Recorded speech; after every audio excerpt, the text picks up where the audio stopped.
Should people care if they are offending others in a community setting? Let's say if doing something in a community setting is offending others, should that be something that's taken into account by the leaders, by teachers, by the hachamim, by those around? I want to show you a Gemara. It's in Moed Katan, Daf Chaf Zayin 27 Amud Aleph. So take a look at this. Moed Katan Daf Zach. Let's take a look. Tanu Rabbanan. The rabbis taught in a Braita. Barishona hayu molichim bebet ha'evel. In the beginning, they used to deliver to the Bet ha'evel food. Ashirim biklatot shel kesef v'shel zahav. The wealthy people, they delivered and put a beautiful table set. Everything was made out of silver, gold, expensive. Va'aniyim, the poor people, besaleh nesarim shel arava klufa. They took it all types of twigs and branches, whatever they had, aravot, all types of, leaves. The poor people, they got significantly embarrassed from this. So the rabbis made an institution that was listened to the community, that everyone should do it simply. That's it. Nobody's allowed to do it in a way that's going to embarrass the poor people. Tanu Rabbanan. There's another Braita. They would serve all types of drink. Ashirim bischuchit lebana.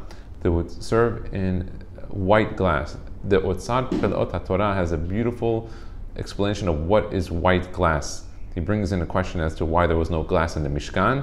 He explains what is white glass. He explains that it's an old type of glass that was like almost a foldable, unique glass that used to be able to move. He has a whole discussion on it. It's really interesting. But he says here, the Ashirim used to use this as chuchit levana.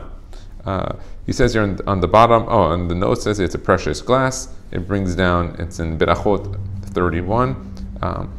And there's some other, he says here that clear glass was difficult to produce in the ancient world, and therefore was very expensive. So they actually used to put all the drinks in these expensive glasses. And the anim used to do it in a colored one. You look today, you look at all the beer bottles and all the glass bottles that are green. The reason why they're green, those glass bottles, is because they're recycled and they're cheap. And they're the cheapest form of glass. So there's a truth to it. Back then, the same thing. The colored glass was the cheap one. They would be ashamed that all the Ashirim were doing it nice, and they would do it in those glasses. In order to save the honor of the poor people, they told everybody, we want you to all do it bischuchit sevuah in the colored glass. Next thing, they used to do a wake. Could you believe this? That when someone died, they had a wake for the people where they would show the face of the body. But they would cover the face of the aniyim. Why would they cover the face of the aniyim? Because they were famished, they didn't eat properly, so their faces were discolored from the lack of food. It says here they were blackened by the food. They used to be embarrassed that, look, now the family member like that. They decided they're going to cover the face of everybody in order to have the kavod of the aniyim. So that's already the third thing. Next thing, they would take the wealthy people would take their dead out on what would be called a dargash. Dargash is like a little type of stool of a sort, but seemingly it was something of kavod. The aniyim, bichlicha, on what would be called the beer, B-I-E-R. What did he put here as the word? Rashi said mital shel metim.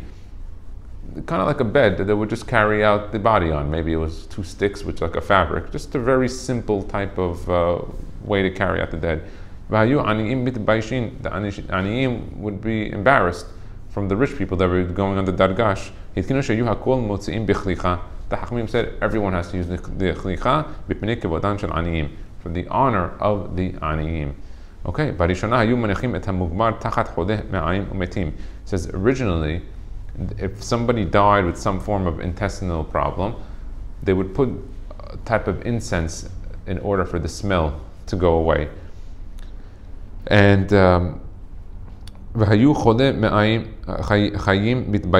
so those people that had this disorder that were alive, the people that were alive were the ones that were now getting embarrassed of it.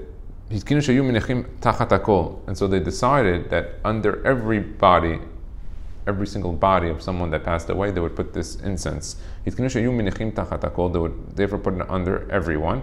Because of the people that had this intestinal problem, this disorder, for those that were alive, so that they wouldn't feel a lack of kavod if they died with this issue. They used to dip the kelim of those that were nidot after they died, because if a nidah touched a keli, it would be impure. It's probably not done today, but that's what they did in Talmud the Gemara. Vahayu nidot hayot mitbaishot. Now, nidot, which pretty much every single female at some point in their life is a nidah, every month for that matter, they all grouped up together and they were now all embarrassed and ashamed. So they decided, all the women, when she passed away, they all going to dip all of their kelim, so that those that were nidot would not be embarrassed of dying, out of the concern of the honor of those women that were alive that had nidah. So they would then dip when someone was a zav passed away, they would dip his kelim. Right? Today we don't have really, at least we don't identify what is a zav.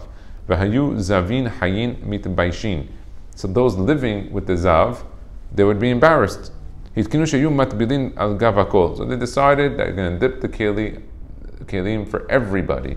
So it seems now the zav is on the man.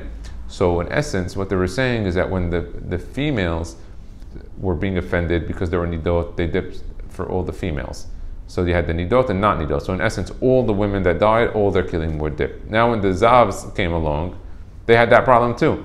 So they decided now all the men. So pretty much anyone who died, all of their kelim had to be tovel according to this. Because of the zavim that are alive, they're going to feel bad.